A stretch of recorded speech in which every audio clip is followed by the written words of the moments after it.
Multiatual Cursos, Docência na Educação Profissional e Tecnológica, curso livre.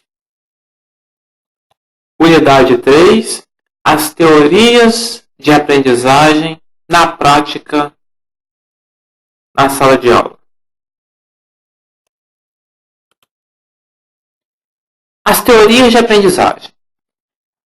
As teorias de aprendizagem servem como instrumento para diagnosticar e analisar as diferentes formas de aprendizagem, servindo como uma base para o professor poder lecionar suas aulas com melhor qualidade e maior êxito. Cada teoria tem sua particularidade, que é determinada por sua escola ou representante. Antes de continuar, como foi dito na unidade anterior, é de grande importância para que você, que cursista do curso de Docência e Educação Básica, leia, faça a leitura da apostila, desses slides, do material complementar, para que todo o conteúdo seja assimilado, que tenha maior proveito nesse curso. Conhecer as teorias de aprendizagem, conhecer é muito importante para o professor. Aplicar o conhecimento que ele adquiriu através das teorias de aprendizagem na sua sala de aula é melhor ainda. Então é muito importante que o professor conheça cada teoria, mas que a aplique. Apenas conhecer já é meio caminho andado, mas tem que aplicar. A aprendizagem dessa forma, ela é vista como uma interligação da cognição que, por sua vez, apresenta uma inter-relação com o desenvolvimento dos conhecimentos e saberes. A consciência do real aprendizado e desenvolvimento do aluno nas aulas é resultado das diferentes estratégias de aprendizagem concernentes às teorias.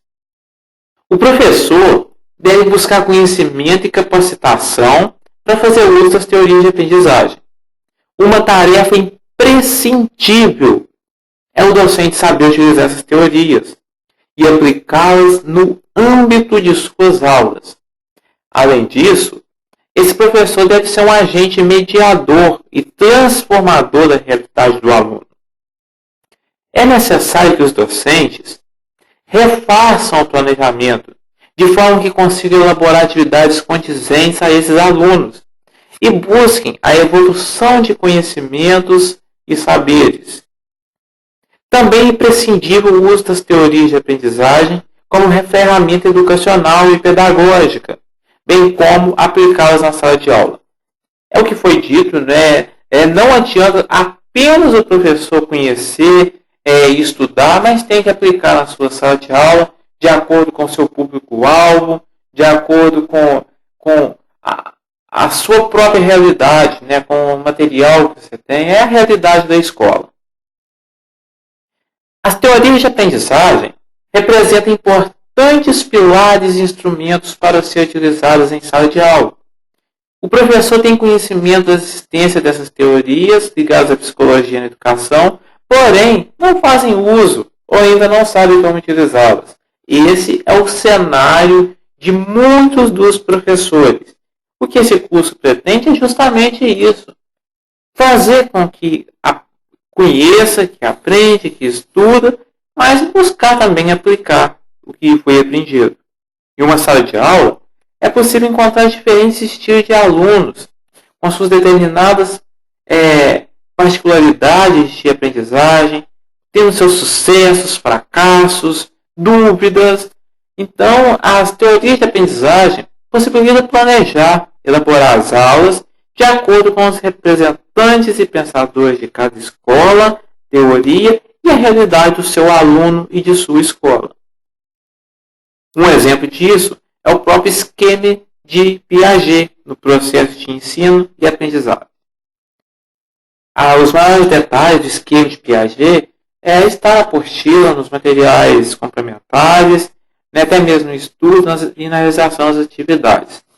A noção de esquema para a aprendizagem leva a melhor condução do processo de ensino e aprendizagem, no sentido de conhecer e estabelecer interações do bom conhecimento do professor e a capacidade intelectual dos alunos.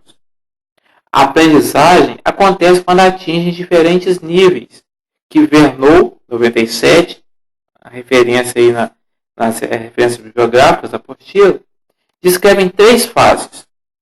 Quando o conjunto de representações de símbolos são vinculados para socializar o conceito, é a primeira fase. A segunda, quando se dá o elo conjunto de invariantes operacionais ou propriedades do conceito. E, finalmente, a terceira fase, quando há um conjunto de situações que fazem o conceito ter sentido. O aluno só vai aprender quando acontecer a terceira fase, o conceito ter sentido. Não adianta você ensinar a fórmula de Bhaskara na matemática, os conceitos de genética na biologia, figuras de linguagem em língua portuguesa, as diferentes etapas da história. Não adianta estudar isso para o aluno aprender isso na terceira fase. Ele tem que ter essas 3 fases, completar esse ciclo. Senão, a aprendizagem não tem sucesso.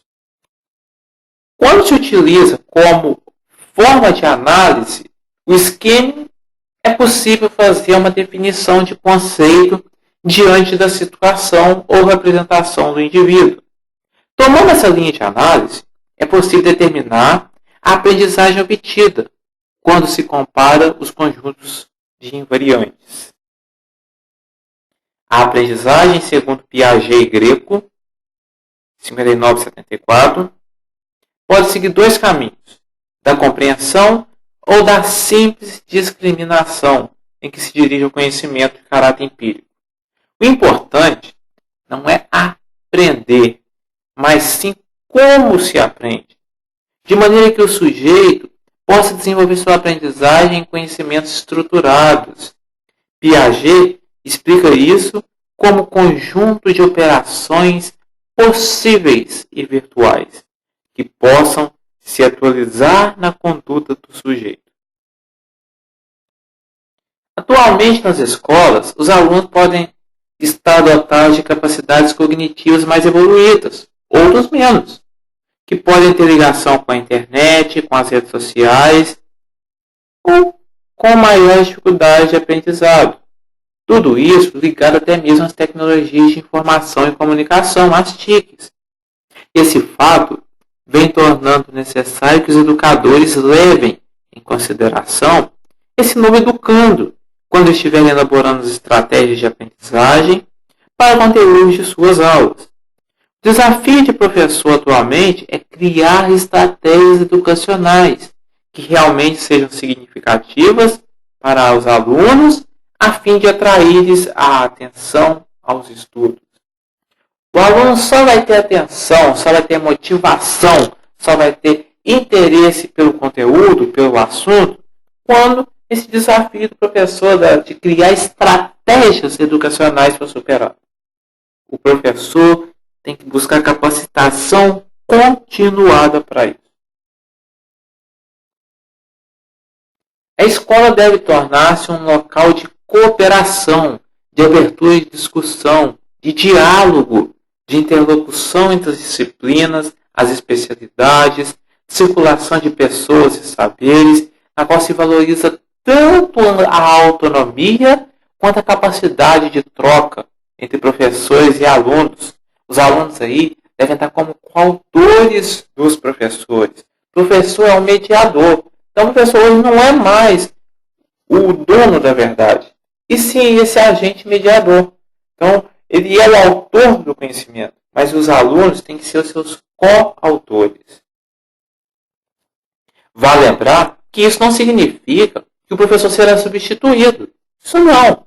Nem mesmo destituído do seu papel, jamais. Mas que seu poder de ação será aumentado, abrindo-se novos espaços para a aprendizagem e resgatando-se o papel dos aprendizes na construção e na coautoria. O professor, dessa forma, é um agente mediador da aprendizagem. Para isso, é imprescindível que ele conheça todas as potencialidades e dificuldades de cada aluno. Assim, ele tem a possibilidade de desempenhar um trabalho diferenciado em sala de aula, mesmo que seja com o mesmo conteúdo.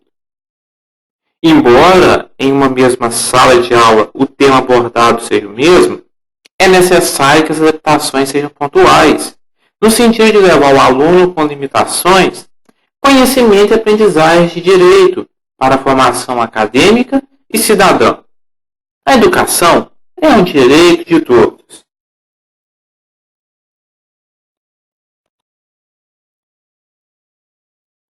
Finalizando a unidade, é importante, novamente, os professores conheçam os diferentes tipos de capacitações para aplicar na sala de aula, especialmente nessa educação profissional. A Multiatual Cursos deseja bons estudos.